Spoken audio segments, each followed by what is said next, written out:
अस्सलामुअलैकुम वरहमतुल्लाहि वबरकातुहू। आप देख रहे हैं health touch Rashid Ahmed YouTube channel. आज मैं आप लोगों के साथ शेयर करूंगा बीफ के गोश्त का बुना हुआ रेसिपी। बहुत ही ज़्यादा लजीज और टेस्टी है ये। इसको आप मेरे तरीके से बना के देखें और फिर मुझे कमेंट करके बताएं कि आपसे कैसे बना और यह कैसा लगी रेसिपी। आप मेरे चैनल में अभी फर्स्ट टाइम आए हैं तो चैनल को सब्सक्राइब कर लीजिए और बेल आइकन को ज़रूर दबा लीजिए। चलते हैं आगे रेसिपी के लिए। ये बीफ का गोश्त है, आधा किलो चर्बी वाला है। इसको हमने धो करके निकाल लिया, अच्छे से पानी निकाल लिया है और इसको हम बिना तेल के पकाएंगे, विदाउट ऑयल। ये हमने कुकर चढ़ा दिया है। अब कुकर में हम ये गोश्त धुला हुआ डाल देंगे। अगर आप लोग बीफ नहीं खाते हैं तो उसकी जगह मटन का यूज़ कर सकते हैं।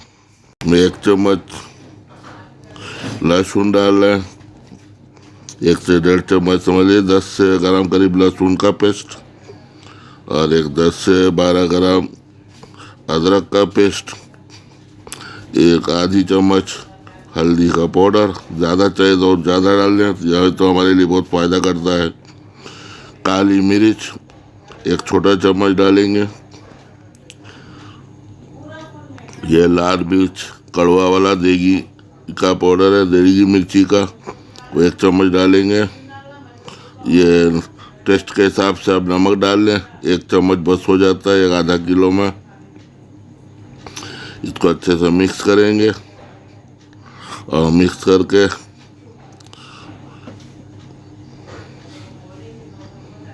अब इसके अंदर हम थोड़ा सा पानी डालेंगे, ज़्यादा नहीं डालेंगे, थोड़ा 50 ग्राम तक। और इसको कुकर को बंद करके इसको 1 सीटी लगा के आने के बाद स्लो या 15 से 20 मिनट तक गला लेंगे। ये गल गया, देखो अंदर थोड़ा पानी गोश्त का भी छोड़ा, इतना पानी है। अब इसको हम अच्छे तरीके से फ्राई करे भूनेंगे। ज़रा आँच तेज कर को हाई फ्लेम में। देखिए ये अच्छे से भून गया है और चर्बी सब पिघल के मिक्स हो गया है। इसमें तेल बिल्कुल 1 बूंद भी तेल हमने नहीं डाला है और गल गया है बहुत सॉफ्ट। ये हमने प्लेट में से निकाल लिया है। अब ये देखो कितना अच्छा दिख रहा है, बहुत ज़्यादा टेस्टी है। आप एक बार बनाएंगे तो आपको हर बार ऐसे ही बनाएंगे। इस चर्बी में जितना लजीज हो बनती है गोश्त, उतना तेल में नहीं बनता है। इसको आप स्नैक के तौर पे भी खा सकते हैं और खाने के साथ भी खाएं। अगर आपको ये रेसिपी पसंद आई हो तो इसको शेयर और लाइक ज़रूर कर लें और चैनल को जाते जाते सब्सक्राइब भी ज़रूर करें।